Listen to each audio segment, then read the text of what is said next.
Naniniwala ka ba na kapag may tindahan ka, may pera sa negosyong ito? Aba, syempre, oo, totoo yan. Pero, naniniwala ka rin ba na kapag may tindahan ka, wala ka rin madalas na pera? O, napaisip ka, ano ba yung tanong mo? Titin ang gulo-gulo mo. Kung gusto mong malaman ang tunay na kasagutan ni Titintin Abay, mag-subscribe ka na sa akin. Pindutin mo ang like button na yan kung nararanasan mo rin ito. At syempre kung relate na relate ka.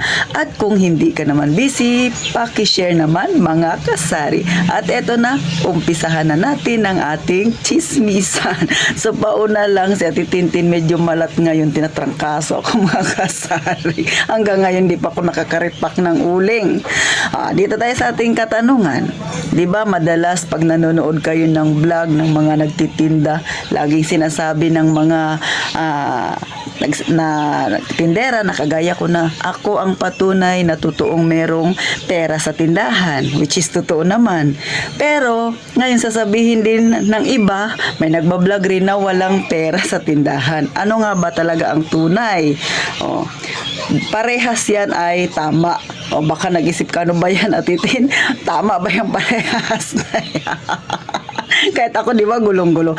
Pero ito mag-real talk tayo. Totoo naman na may pera sa pagtitindahan. Kasi nga, di ba, may paninda ka. Pag may bibili ng customer, syempre may pera ka. Totoo rin naman na walang pera ang tindahan. Isa dyan, yung mga kakilala natin, hindi naniniwala na wala rin tayong pera. Kasi nga, maraming laman ang tindahan mo. Pero, ang totoo, wala kang pera. Kasi ang pera mo nasa paninda. Kaya, wala ka talagang pera. Kaya, yung dalawang bagay na yan na sinasabi ay totoo yan. May pera sa pagtitinda at wala ka ring pera. Bakit?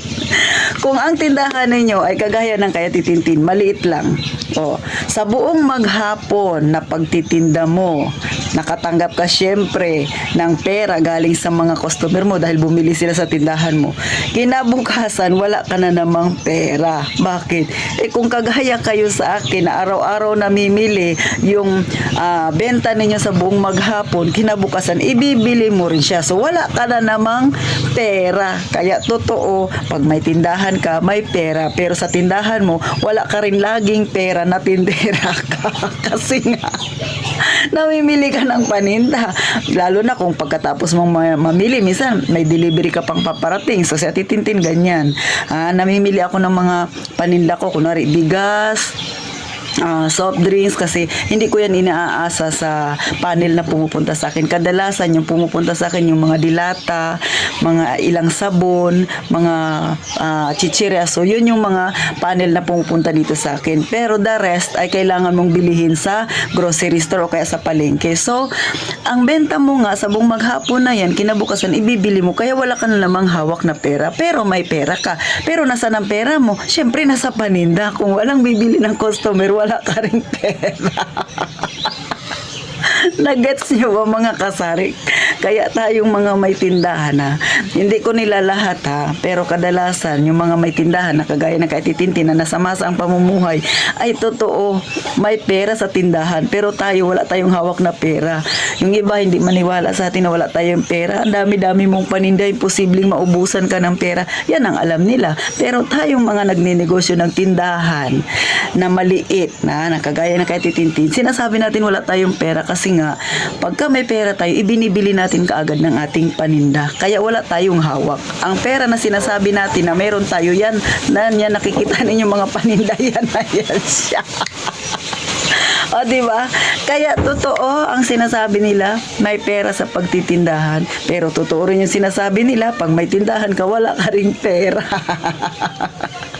Kaya sa mga gustong magkaroon ng tindahan dyan, dahil gusto ninyo magkapera, dalawa yan, mararanasan ninyo magkaroon ng pera at wala.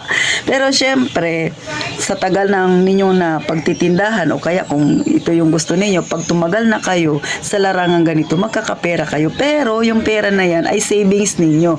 Pero yung pera na yan na sinasabi ninyo ay hindi inyo yan. Sa tindahan nyo yan. Para mas lumaki pa ang inyong tindahan, lumago pang inyong tindahan, ibili ng paninda.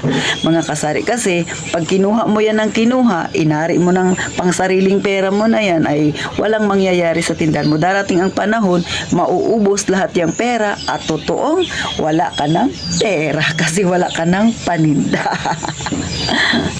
So, ito ay simpleng kwentuhan lang mga kasari. Sa totoo lang, kung gusto mo talagang magkaroon ka ng ipon, matuto kang mag-ipon.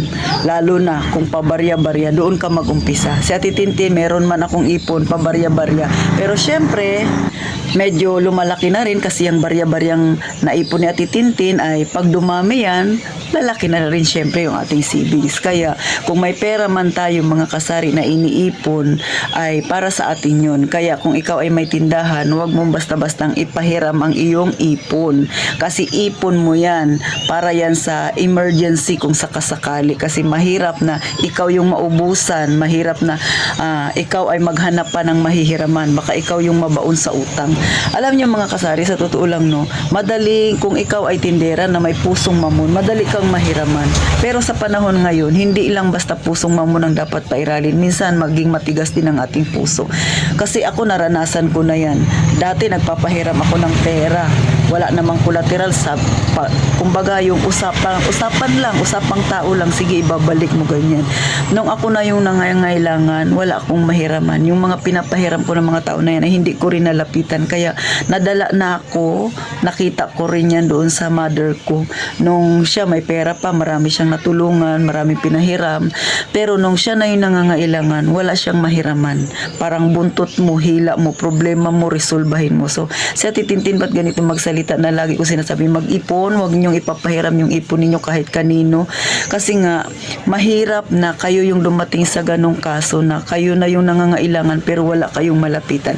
Kaya hanggat maaari pa na hindi pa nangyayari ang mga ganyang bagay, huwag ninyong subukan kasi baka sa bandang huli magsisi kayo mga kasari.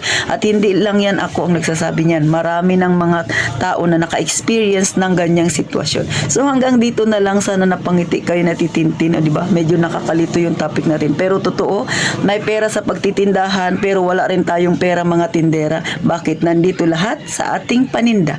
So paano mga kasari? Sana kahit paano napangiti na naman kayo natitintin.